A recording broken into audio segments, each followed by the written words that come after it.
안녕하세요. 워런 버핏처럼 매일 신문을 박전무와 함께 읽으면서 투자의 고수가 됩시다. 웜의 신박 오늘 1월 24일 수요일입니다.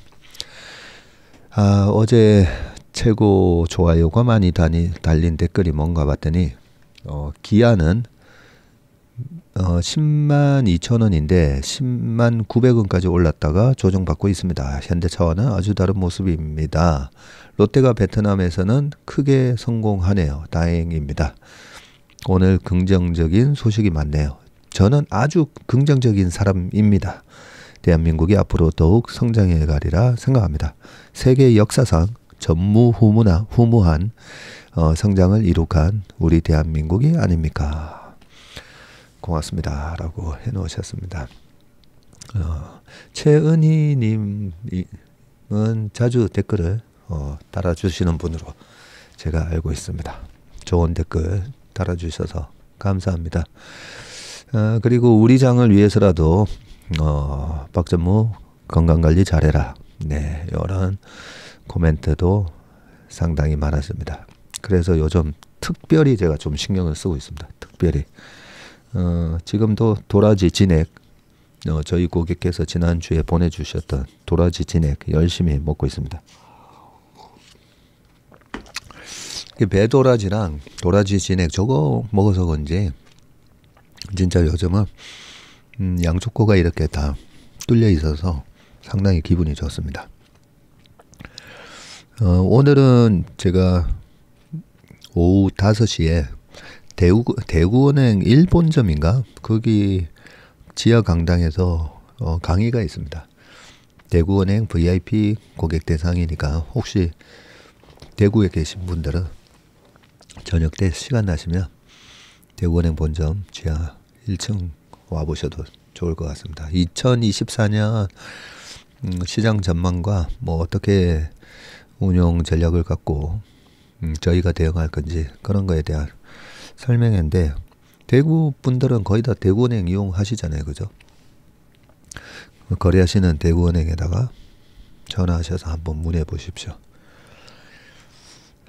그리고 인도네시아에서 30년 회사 근무하다가 댓글을 남겨주셨습니다. 백송현 님이신 것 같은데, 네, 롯데몰 2008년에 대형 면세 마켓 인수하였고 자카르타에 6점, 스마랑에 1점, 전체 7점으로 알고 있고 한계점이 25,000평 이상 이렇게 되고 현재 판매 점유율이 또 높아지고 있다고 합니다.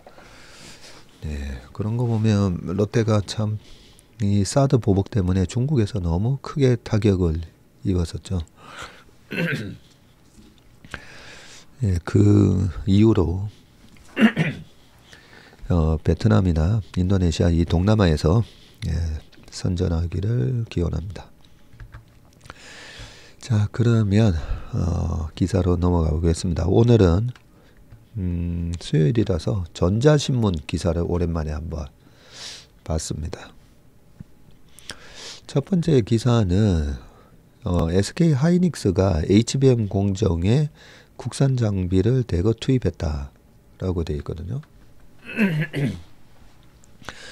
뭐 주식 투자를 하시는 분들은 뭐 다 아시겠지만 요 부분에 국산 장비에 있어서 작년에 가장 핫했던 종목이 한미 반도체였지 않습니까? 그죠? 아마 그 회사 얘기인지 한미 반도체 말고 또 다른 국산 장비가 대거 투입됐는지 궁금하네요. 한번 읽어보겠습니다. 검사, 본딩, 계측, 공급망 다변화, 하이브리드 본딩 상용화 추진, 국내 장비사 기술 고도화 계기라고 되어 있습니다. 하이닉스가 HBM 장비 수급 다변화에 나선다. AI 확산에 따라서 HBM 수요가 늘고 설비 투자도 확대되면서 특정 기술 기업에 대한 의존도를 낮춰서 공급망을 안정화하려는 전략이다. 네, 공급망을 다변화하면 할수록 공급하는 쪽은 을이 되고 장비를 발주를 하는 쪽은 갑이 되고, 원래 이제 발주하는 쪽이 갑이긴 한데 너무 ASML처럼 그런 EUV 장비에 대해서 독점적인 그런 지위를 갖고 있는 회사 같은 경우에는 우리가 슈퍼 을이라고 하지 않습니까? 그죠? 네, 그런 측면에서는 좀 다변화하고, 그 다변화에 우리나라 꼭 이왕이면 우리나라 기업이 많아지면 좋긴 합니다. 자, 23일 업계에 따르면 SK 하이닉스는 검사, 본딩, 계측, 테스트 등 HBM 제조에 필요한 공정 장비 다변화를 추진을 하고 있고요. 구체적으로 하이닉스는 반도체를 개별 칩 형태, 다이로 절단하는 전후 과정에서 웨이퍼 표면을 검사하는 HBM용 웨이퍼 검사 장비 신규 업체 등록을 진행 중이네요. 기존에는 이스라엘과 미국 장비사가 독점한 장비였는데, 이번에는 국내 장비사가 협력사로 등록을 해서 새롭게 진입할 예정이라고 합니다. 하이닉스는 HBM 필수 공정 중 하나인 본딩 장비도 기존 외산 중심 구도의 변화를 줄 계획이고요.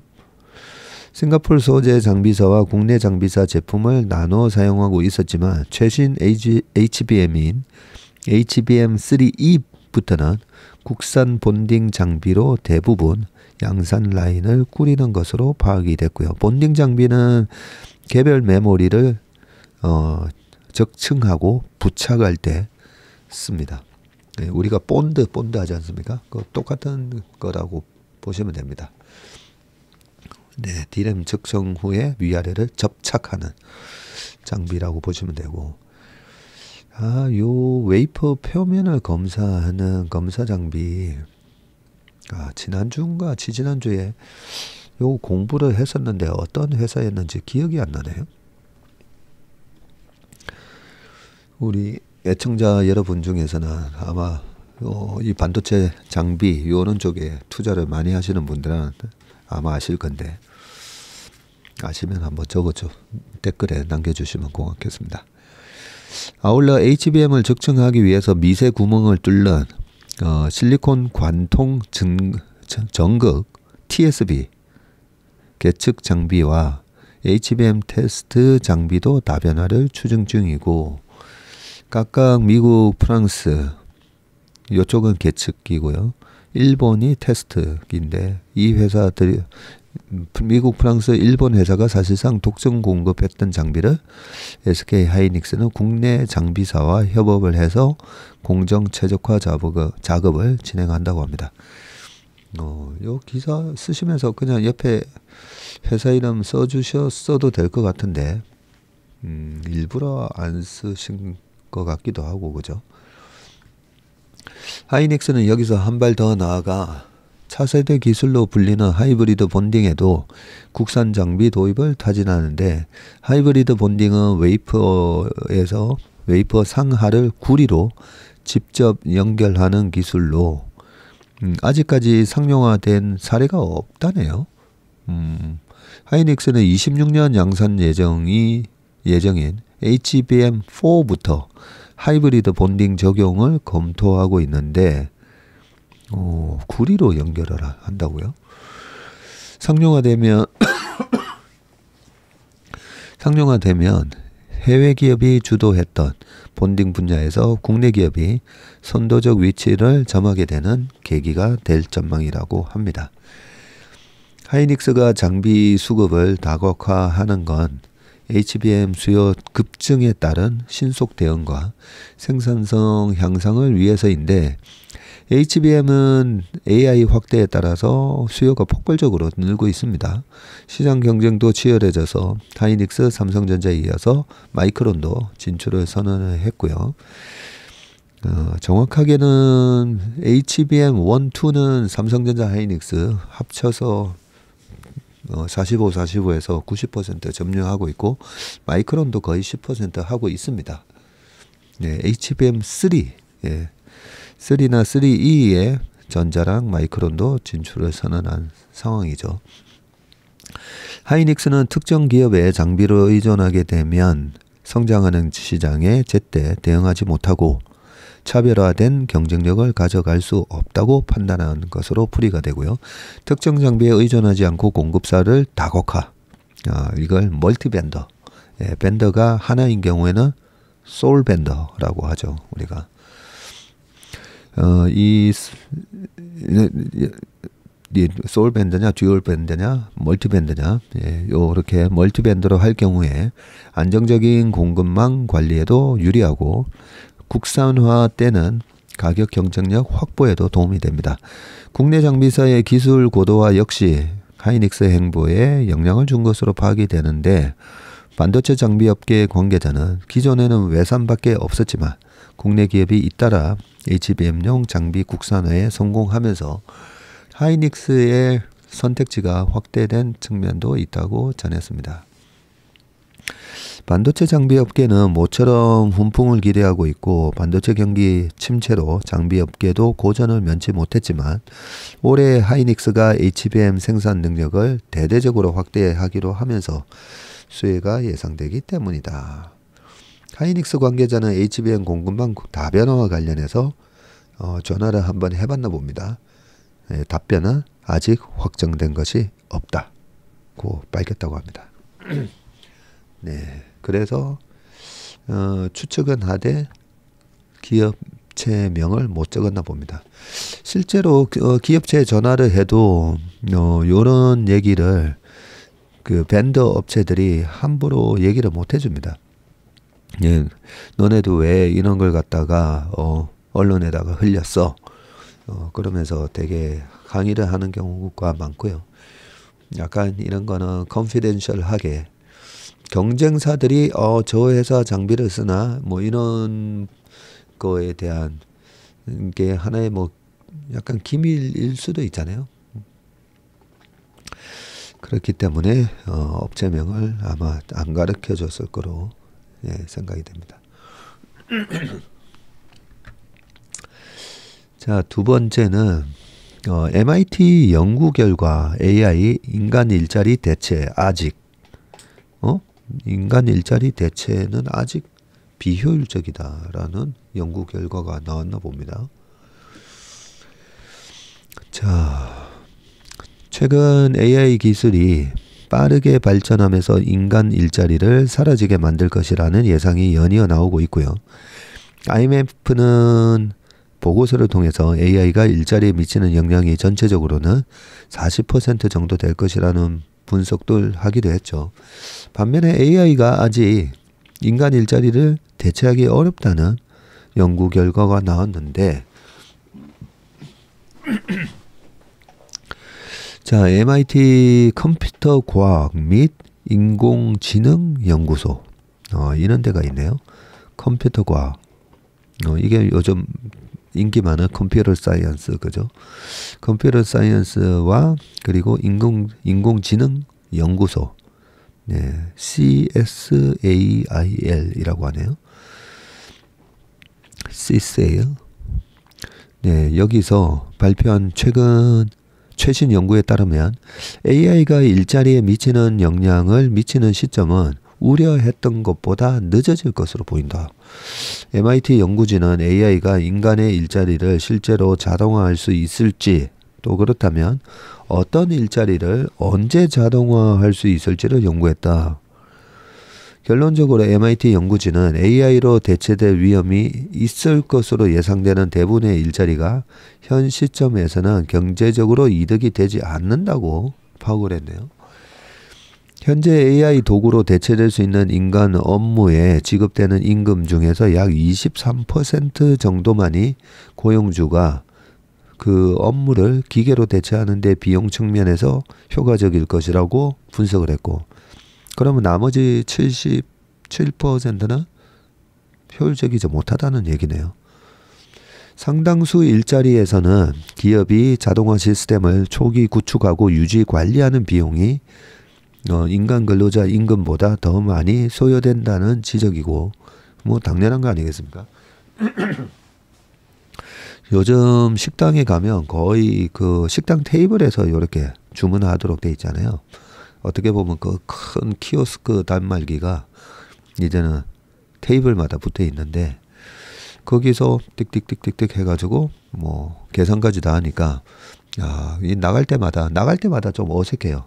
나갈 때 당연히 이제 뭔가 계산을 하고 나가야 될 것 같은데 그냥 멀뚱멀뚱 나가면 되잖아요. 그런 점은 있네요. 계산을 할 때 카운트에서 맛있게 드셨습니까? 하고 네, 잘 먹었습니다 하면서 인사 정도 이렇게 나누면서 단골도 알아보기도 하고 그죠? 요즘 잘 안 보이셨네요. 뭐 이러면 뭐 출장 갔다 왔습니다. 뭐 그러면서 그 식당에 대한 약간의 로열티도 좀 생기고 그런 게 있는데 그냥 다 이거 계산 다 테이블에서 다 하고 나갈 때 뭔가 이 한마디 주고받는 이런 한마디가 없어지니까 조금 어색한 부분 있습니다. 그죠? 근데 그게 일단은 요 설치하는데 얼마 들었을까? 테이블당 뭐 한 70개, 80개 설치하는데 얼마면 요게 당장은 시설 투자비니까 비용으로 보이지만 그 계산을 하고 주문을 받고 하는데 들어가는 인건비 요즘 거의 뭐 식당에서 일하시는 분들 힘들기 때문에 300만 원 해도 손을 구하기 힘들다 그러거든요. 300이면 1년이면 3,600이니까 그죠? 거기에 뭐 가게가 부담해야 될 또 4대 보험 등등 하면 거의 4천만 원 들어갈 건데 4천만 원을 매달 나눠서 줄 거냐 아니면 이런 시설 투자를 과감하게 해서 인건비가 계속 몇 년 동안 그만큼의 인건비를 줄이게 되니까 일단 자동화 시스템 초기 구축하는 데는 돈이 들지만 시간이 지남에 따라서는 분명히 그 효과를 볼 겁니다. 자, 이 연구의 공동 저자인 닐 톰슨은 외신과 인터뷰에서 AI로 인한 일자리 파괴는 일각에서 예상하는 것보다 더 느리고 덜 드라마틱하게 일어날 것이라고 말을 하면서 AI가 작업을 자동화할 수 있는 상당한 잠재력은 있지만 상당수는 아직 자동화하기에 효율적이지 않다고 전했습니다. 다만 이 연구는 주로 컴퓨터 비전 기술을 활용해서 제조 라인 마지막 단계인 제품 품질 검사 작업만 조사를 했다네요. 어쩐지 챗GPT나 미드저니와 같은 텍스트나 이미지 생성형 AI 기술 모델이 미칠 수 있는 영향에 대해서는 조사하지 않았으며 이는 후속 연구에 맡겼다고 합니다. 닐 톰슨은 이번 연구는 AI가 일자리를 대체하는 것이 얼마나 빨리 일어날지를 보다 정량적으로 예측한 작업이라면서 이를 통해서 정책이나 기업의 재교육 측면에서 보다 구체적 계획을 수립할 수 있을 것이라고 설명을 했다. 네. 어쩐지 이 챗GPT의 이 진화 속도가 엄청나게 빠르잖아요.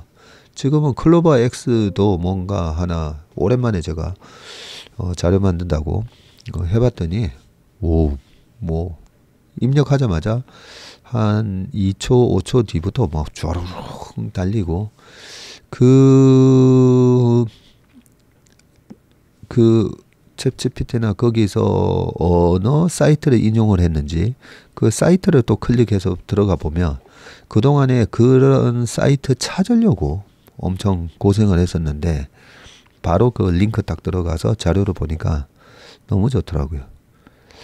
그런 부분들이 분명히 관련 일자리에는 엄청난 영향을 줄 건데 이번 연구는 좀 아쉽네요. 자, AI 얘기한 김에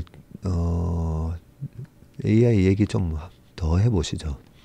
소프트웨어와 디지털 전환, AI 혁명과 저작권의 교차로에서 저는 제일 걱정되는 게 사실 저작권입니다. AI가 막 요약도 해주고 막 이러는데 사실 박세익 전무의 2024년 시장 전망은 어떤가요? 이렇게도 제가 써봤거든요. 그래서 써보면 제가 어떤 사람이다라는 걸 얘기를 해놓고 그 뒤에는 나는 저런 얘기한 적 없는데 이런 다른 시장 전망하고 막 이렇게 결합해서 많이 나오더라고요. 그리고 특정 종목이나 특정 업종에 대해서도 박세익 전무의 특정 종목에 대한 견해는 어떤가요? 물어보면 제가 한 말이 아니라 그냥 다른 증권사나 뭐 다른 사람들이 얘기한 걸 이렇게 같이 짜집기 해가지고 그런 거를 보면 야 이거 검색한 데이터를 다 믿으면 안 되겠구나. 네, 그런 생각도 들긴 합니다. 그래서 그 저작권에 대해서 항상 이게 저작권 문제가 나중에 좀 많이 불거지겠다 이런 생각을 좀 하긴 하거든요. 자, 100년 혹은 1000년 후에 쓰여질 세계사 책에서도 그 두께와 상관없이 2022년 말에 챗GPT를 계기로 촉발된 인공지능 혁명이 담겨질 것이 분명하다. 그만큼 거대 언어 모델 LLM으로 대표되는 AI 기술의 영향력은 사회 전반에 걸쳐 나타나고 있다. 인류가 오랜 기간 상상만 하던 능력이 현실화된 이 시점에서 우리는 도태되지 않기 위해서 이 기술을 앞다투어 적용하기도 하지만 우리 문명의 질서를 지키기 위한 필수적 논의도 병행하고 있다. 이러한 논의 중에 하나는 저작권에 대한 것인데 관련해서 현재 2건의 중요한 저작권 소송이 진행 중인데 하나는 오픈 AI와 뉴욕타임즈 간의 소송이고 다른 하나는 미드저니와 게티 이미지 간의 소송이네요. 소송의 결과는 AI 산업의 규제 방향을 설정하는 선언적 역할을 할 것이다. 생성형 AI 관련 저작권 이슈는 크게 두 가지로 나눌 수가 있는데 학습 데이터의 저작권 이슈와 생성형 AI 산출문의 저작권 이슈 그러겠네요. 두 번째 언급한 AI 산출물, AI로 해서 나온 그 산출물의 저작권 이슈는 AI 창작물의 저작권 인정 여부에 대한 것으로 사람의 창작성 개입 수준에 따라서 어느 정도 합리적인 견해가 정립된 듯한데 실제로 생성형 AI 기술 향방을 결정지을 수도 있는 중요한 규제적 쟁점은 공개된 저작권 있는 텍스트와 데이터를 학습 데이터, TDM, 텍스트 데이터 마이닝으로서 어디까지 활용할 수 있는가에 관한 것이다. 보수적인 관점에서 누군가의 저작물을 허락 없이 사용하는 것은 문제가 있다고 단순하게 생각할 수도 있지만 이런 관점에서의 저작권법을 무차별적으로 적용을 하면 기술 혁신을 저해할 수 있으며 이는 인류의 진보적 관점에서 태보가 될 수도 있다. 그래서 저작권에서는 공정이용이라는 개념이 있다. 공정이용? 이에 잘 알려진 예로는 네이버나 구글이 영리적 목적으로 검색 결과에 썸네일을 사용하는 경우다. 이는 저작권을 침해하는 행위지만 이를 통해서 더 많은 정보를 제공을 하고 공익적 목적으로 활용된다면 저작물의 이용을 허용하는 것이다.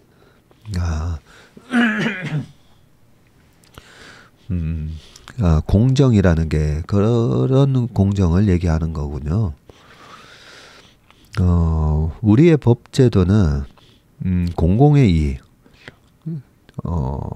과학의 발전 등을 고려한 공정 이용을 인정하는 방향으로 발전해 왔으며 이는 AI의 경우에도 마찬가지다. 이 관점에서 볼 때 최근 문체부의 생성형 AI 저작권 안내서의 학습 데이터 사용에 대해서 보상 등의 방법으로 적법한 이용 권한을 확보함과 같은 권고는 저작권의 공정 이용에 대한 그간의 논의를 다소 관과한 느낌이 든다. TDM에 대한 논의는 자, TDM에 대한 논의는 단순히 저작권 인정에 대한 이해관계자들의 입장에서만 판단해서는 안 되는 문제이기도 하고요. 앞서 언급한 것처럼 기술 발전을 통한 인류의 진보라는 거시적 측면뿐만 아니라 국가적으로는 다른 선진국들의 TDM에 대한 태도와 우리의 태도 차이로 인해서 국제적 AI 경쟁력이 결정될 수 있다는 점까지도 고려해야 한다. 사실 각국은 AI 시대의 주도권을 잡기 위해 공개된 저작물을 학습 데이터로 활용하는데 상당히 적극적이고, 특히 일본의 경우에는 2020년 시행된 저작권법에 따라서 AI가 학습에 활용한 저작물의 저작권을 침해할 목적을 가지지 않는다며 저작권 있는 정보라도 마음껏 학습에 활용하도록 허용하고 있다. 현재 계류 중인 우리나라의 저작권법 개정안들도 비슷한 방향으로 구성돼 있어 다소 안심이 된다. 지금의 AI 기술은 인간의 뇌를 모방했기에 학습을 통해서 능력을 키운다. 사람이 태어나서 말을 배우고 숫자를 익히며 국어, 수학을 공부하고 책을 읽으며 성장해 나가는 것과 비슷하다. 사람은 다양하게 공개된 저작권 있는 정보들을 두루 체험하고 섭렵하면서 사회의 일원으로서 역량을 가지게 된다. 마찬가지로 사람의 능력을 모방한 AI 기술이 공개된 데이터를 보고 학습하여 능력을 갖추는 것은 이 기술의 타고난 숙명이다. 그러네요. 어떻게 이 능력이 만들어졌는가 보다는 학습하여 만들어진 능력이 기존의 가치를 침해하거나 오용되지 않도록 하는데 논의가 집중되기를 희망한다. 네. 아까 그 위에 공정이용, 참 이런 부분이 중요한 것 같네요. 결국은 우리 사회 전체 사회에 그런 긍정적인 가치 창출이 된다면 이 저작권에 대한 잣대를 그런 걸 잣대로 해야 되네요. 공정, righteousness 였나요?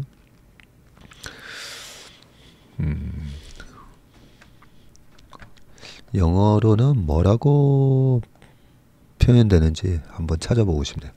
혹시 아시는 분들은 좀 댓글에 남겨주십시오. 예, 체슬리 구독자 AI 서비스를 좀 저는 이용하겠습니다. 자, 그 다음은요.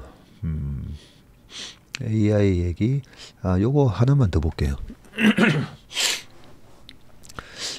새로운 기술 발전이 있을 때마다 계속 검증을 해봐야 되잖아요. 투자자 입장에서나.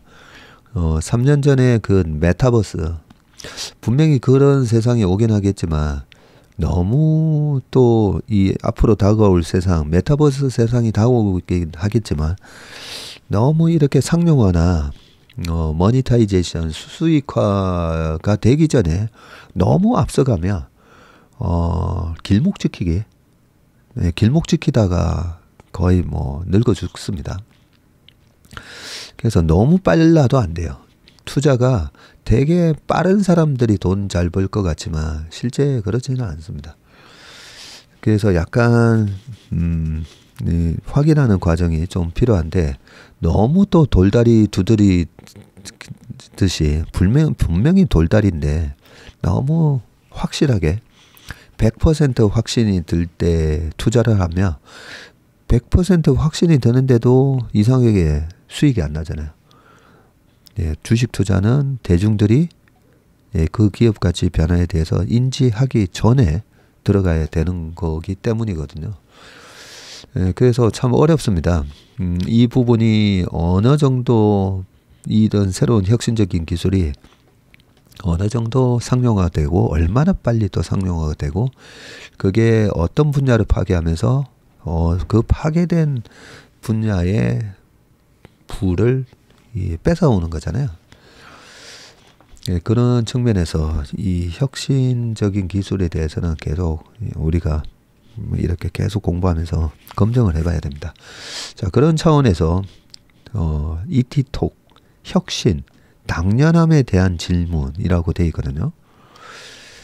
자, 혁신이 어려운 이유는 오랫동안 묵혀져 온 관습이나 제도를 바꾸어야 할 필요성부터 깨닫기 힘들기 때문이다. 아, 그러네요. 이 뭔가 혁신이 있을 때, 아유, 그냥 기존의 거 쓰지 뭘 그걸 바꾸려고 그래. 그런 반론이 되게 많죠. 옛날에 우리나라에 뭐 고속도로 깔 때도 뭐 그랬다고 그러잖아요. 그 우리나라에서 왜 고속도로가 필요해? 그런 것들부터 시작해가지고, 저도 항상 제 자신의 그런 부분에 있어서는 경계를 합니다. 뭔가 새로운 거에 대해서 뭘 그걸 해. 그렇게 생각 안 하도록요. 그렇네요. 이 필요성부터 깨닫는 게 힘드네요. 혁신이 어려운 이유가. 자, 분야를 막론하고 수많은 조직이 혁신을 외치면서도 무엇을 어떻게 왜 바꿔야 하는지 몰라서 시작조차 못하거나 반쪽짜리 혁신에 그치는 경우도 허다합니다. 혁신은 당연함에 대해 물음표를 던지는 것으로부터 출발한다. 아주 좋은 말을 오늘 배웠네요. 토스뱅크는 지난주 간담회를 열고 회사 첫 외환 서비스를 출시하면서 평생 환전 수수료 무료를 선언했다? 그래요? 토스뱅크는 왜 고객은 실적, 시기, 외화에 따라서 우대 환율을 찾아 헤매야 하는가? 라는 질문에서 출발해서 평생 수수료 무료 정책을 수립했다고 설명을 했네요. 그러면 우리는 당장 아니 수수료 안 받으면 뭐 어떻게 돈은 버나 뭐 이런 또 생각이 들잖아요. 토스는 2021년 왜 송금에는 꼭 수수료가 들까라는 질문으로 송금 수수료 무료 정책을 선언한 바가 있네요. 이후 폭발적인 고객 반응에 시중은행들까지 송금 수수료 면제를 시행하면서 시장 판도가 바뀌었다고 합니다. 혁신 금융 서비스 지정을 받은 보험 비교 추천 서비스가 지난 19일 시작이 됐고요. 정보 비대칭성이 높고 상품이 많아 한눈에 비교가 어렵던 보험 상품들을 플랫폼에서 한 번에 비교 추천해서 소비자 체감 효용성을 높인다는 취지입니다. 하지만 막상 베일을 벗은 서비스를 살펴보면 플랫폼과 보험사 홈페이지에서 다른 가격 차이로 원스톱 비교 추천이 불가능하고 일부 제휴 상품은 노출이 되지 않는 등 혼선이 빚어지고 있다. 당연히 수수료는 필수고 당연히 자사 채널이 유리해야 한다는 접근에서 벗어나지 못했다. 보험사와 플랫폼사 간 이해관계를 둘러싼 의견 충돌도 이어지고 있다. 혁신의 가치와 의미를 되새겨야 할 때다. 필요성에 공감하지 못한 채 단순히 새로운 서비스를 내놓는 것을 혁신이라고 할 수는 없다. 당연함을 극복하고 혁신의 본질과 핵심을 지킬 때 시장에서 새바람을 불러일으킬 수 있다. 네. 오늘 좋은 거 하나 배웠습니다. 누구시죠? 정다은 기자님이었네요. 당연함에 대한 질문. 네. 그런 면에서 저희 채슬리 투자자분도 굉장히 좀 혁신적이긴 합니다. 처음에 제가 방송을 나갔을 때도 뭐 왜 펀드 매니저가 방송을 나가느냐 뭐 이런 얘기를 많이 했는데 실제로 뉴욕에나 이렇게 가보면 블룸버그나 CNBC에서 뭐 골드만삭스뿐만 아니라 블랙락의 회장님부터 많은 분들이 경제 위기가 왔을 때나 뭔가 큰 이슈가 있을 때 나와서 인터뷰 많이 하시잖아요. 그래서 저는 그게 하나의 책임이라고 생각합니다.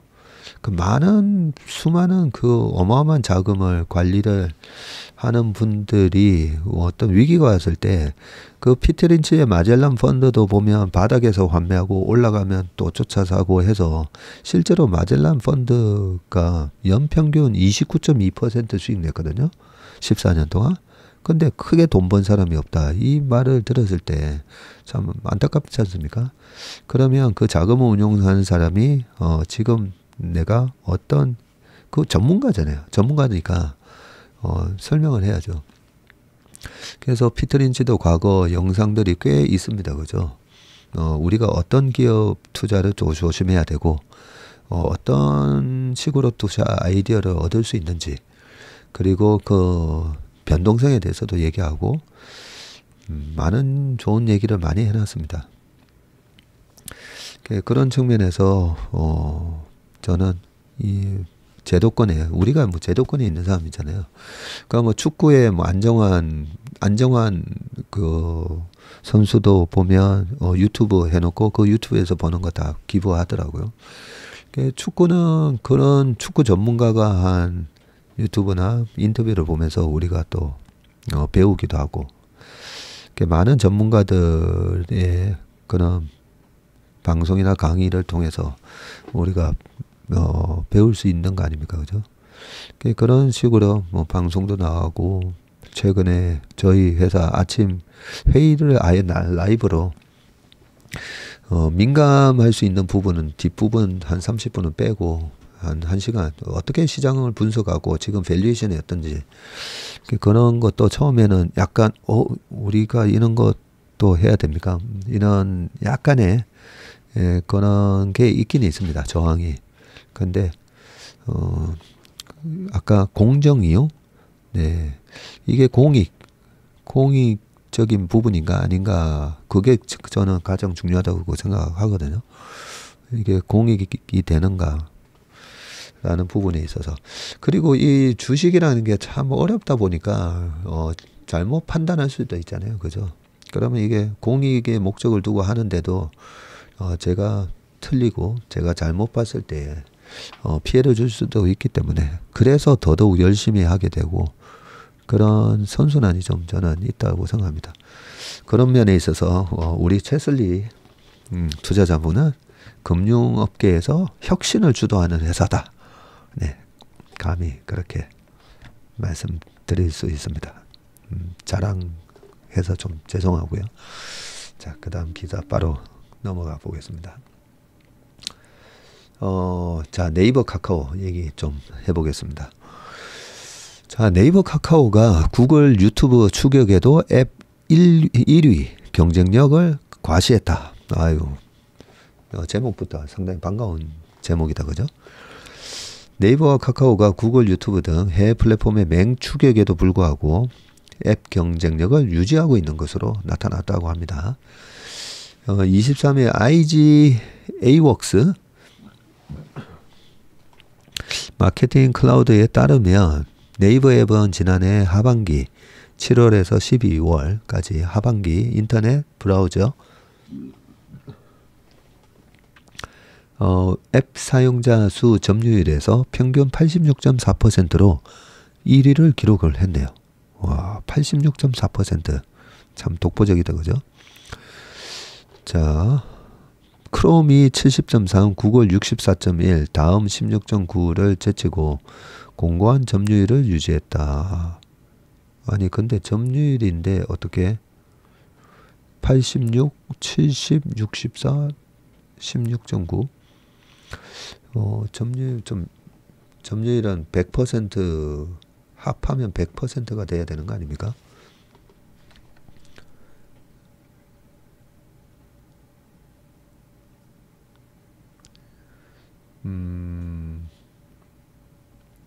네, 좀 헷갈리네요. 자, 네이버 앱은 지난해 하반기 이탈률 역시 11%로 가장 낮았고요. 같은 기간 크롬의 이탈률은 14.2, 다음이 15.5, 구글은 22.8를 기록을 했습니다.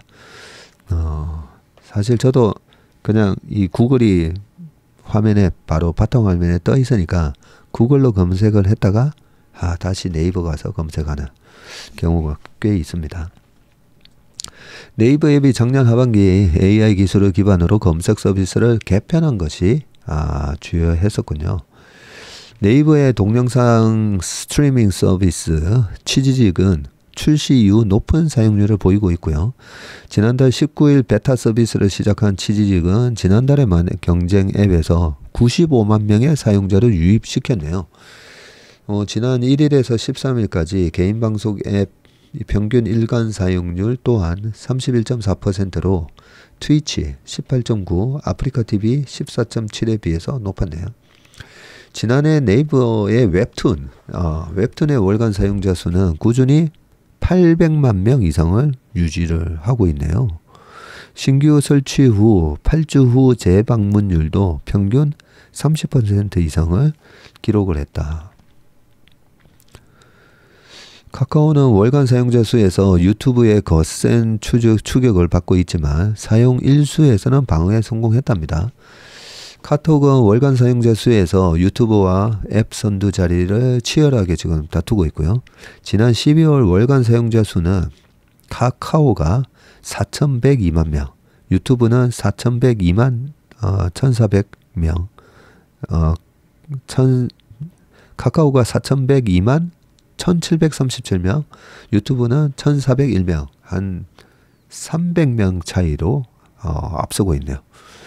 반면 월평균 사용 일수로 보면 카카오는 27.5일, 그리고 유튜브는 20.9일로 여전히 카카오의 입지가 굳건했다. 그렇죠. 카카오는 월평균 사용률이 27.5일, 거의 월평균 사용률이 거의 30일 아닙니까? 그죠? 카카오 뭐 전화기 고장 나지 않고서야 이 카카오를 안 열어볼 수가 없잖아요. 자, 지난해 12월 카카오톡의 월평균 사용 일수는 지난해 1월보다 오히려 0.2일 늘었다고 합니다. 한 달에 3일 정도 빼고는 매일 카카오톡을 사용하는 셈입니다. 네, 한 번씩 뭐라고 그러죠? 그걸 갖다가 절 체험하려도 가잖아요. 그런데 가면 얼마 전에 봤는데 전화기 일단 압수해가지고 한 2, 3일 동안 아예 전화기 못 보게끔. 그러니까 그 출연자가 정말 전화기 없이 내가 살 수 있을까. 근데 되게 평온해지잖아요. 저도 지금 바꿨지만 예전 그 전화기 쓰다가 한 번씩 고장나면 오히려 약간 이렇게 뭔가 시원해지는 느낌? 이게 안 봐도 되니까. 네. 하여튼 이 카카오톡을 27.5일입니다. 자, 카카오의 업종별 앱은 지난 1년간 대체로 월간 신규 사용자 수를 꾸준하게 확보를 했고요. 구체적으로 지난해 월 평균 앱 신규 설치 건수는 카카오티가 33만 8279건, 카카오뱅크는 30만 7832건, 카카오맵 28만 9706건, 카카오페이 20만 356건, 카카오페이지, 카카오웹툰, 카카오TV. 와우, 뭐가 엄청 많네요. 카카오 자회사가 거의 160개 넘었었잖아요. 이 카카오 생태계가 진짜 어마어마하긴 합니다.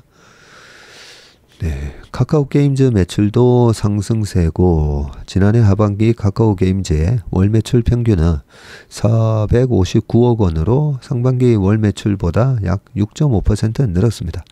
22년 상반기와 비교하면 17.6% 올랐습니다. 네. 네, 이렇게 카카오 생태계에서 이렇게 성장한 기업들을 어떻게 이 주주 환원을 할 건가, 그 부분만 좀 잘 고민을 해 보시면 카카오 주가는 이 대체 불가한 어마어마한 앱입니다. 그죠? 그렇다면 주가가 뭐 10만 원도 넘어갈 거다고 생각을 합니다. 주주 환원에 대한 부분. 그래서 제가 예전에 카카오 엔터인가 뭔가 그런 거 있으면 지분 좀 팔라고 했죠. 팔아먹어야 됩니다. 쫙 키워가지고 그 카카오 생태계에서 완전히 이제 카카오 입자가 안 붙으면 이 카카오 생태계에서 떨어져 가는 순간 매출과 이익이 줄어들 거니까 어느 정도 이 카카오 생태계에 계속 2대 처음에 벤처 단계부터 이렇게 지원을 해서 키웠다면 그 지분을 일부 매각을 해서 이 카카오 주주들한테 환원하는 그런 배당 정책을 쓰면 상당히 좋을 거다 생각합니다. 자, 그 다음은 반도체 침체에 삼성전기 베트남 FCBGA 공장 2분기 양산이라고 되어 있는데 요게 마지막 기사네요. 아이고, 좀 빨리 한다고 했는데도 벌써 시간이 좀 지났습니다. 자, 삼성전기가 요즘 삼성전기의 피어그룹 일본 기업들 되게 잘 나가거든요. 어떻게 되나 보겠습니다. 1조 원을 투자하겠다고 밝힌 베트남 플리칩 볼그리드 어레이 FCBGA 풀네임입니다. 이 FCBGA 공장 가동이 수년 될 전망인데 글로벌 반도체 시장 침체의 영향이었고요. 삼성전기는 베트남에 구축 중인 이 플리치 BGA 공장을 2분기 양산할 계획인 것으로 파악이 됐고요. 당초에는 23년 하반기에 베트남에서 생산할 방침이었으나 일정이 다소 미뤄졌다고 합니다. 주요 설비는 반입을 한 상태며 일부는 공급이 연기된 것으로 전해졌고요. 2021년 12월 베트남 법인에 1조 원 이상을 투자해서 FCBGA 생산 설비와 인프라를 구축하겠다고 발표를 했었고요. 시장 정체와 가격 경쟁 심화로 수익성이 떨어진 경연성 인쇄 회로 기판 RFPCB 대신에 고부가 사업인 FCBGA를 확대하기 위해서고요. 이 FCBGA는 중앙처리장치 CPU하고 GPU와 같은 고성능 시스템 반도체 제조에 쓰이는 기판입니다. 기술 진입 장벽이 높아서 세계적으로 만들 수 있는 곳이 10여 개사로 꼽히고요. 공급이 한정된 가운데 CPU랑 GPU는 AI, 자율주행차, 로봇 역량으로 수요가 늘어서 이 FCBGA가 유망사업으로 부상을 했습니다. 실제 삼성이 베트남 투자를 결정한 22년에 LG노텍도 이 FCBGA 사업에 진출을 했고요. 그런데 글로벌 경기 침체가 변수가 됐고 공급이 부족하다면서 FCBGA를 찾던 시스템 반도체 기업들의 수요가 갑자기 줄어들었고요. 23년 세계 반도체 매출이 5,330억 달러로 22년 대비해서 작년이 11.1%나 감소를 했습니다. 갑작스러운 반도체 시장 침체로 이 FCBGA 주문이 줄어들었고 삼성전기는 이에 베트남 고장 가동을 조정한 것으로 풀이됩니다. 22년 1월에 열린 실적 설명회에서 베트남 투자에 대해서 23년 하반기 양산을 시작해서 24년부터 매출에 본격 기여를 할 예정이라고 작년 1월만 하더라도 그렇게 밝혔었는데 올해 2분기로 가동 시기를 수년을 했네요. 세계 FCBGA 시장은 일본의 이비덴하고 신코덴키 그리고 대만의 유니마이크론이 세계 시장에서 1, 2, 3위를 달리고 있네요. 국내에서는 삼성전기, 이노텍 그리고 대덕전자가 FCBGA 사업을 강화하고 있다고 합니다. 저희 아침에 최슬리 모닝브리프 첫 페이지가 아니고 그 한국장 자료에 우리 오우석 대리가 한국 주요 기업 밑에 보면 일본 주요 기업 한 5개 나오는데 거기에 요 이비덴이 있습니다. 네. 오늘 웜의 신박은 여기까지 하겠습니다. 네, 이번 주 주말 되면 약간 날씨가 풀린다고 하니까요. 네, 오늘 내일까지만 건강관리 잘 하시고 시장도 뭐 조정을 좀 받고 있는데 너무 신경 쓰지 마시고 잘 대응하시길 바라겠습니다. 고맙습니다.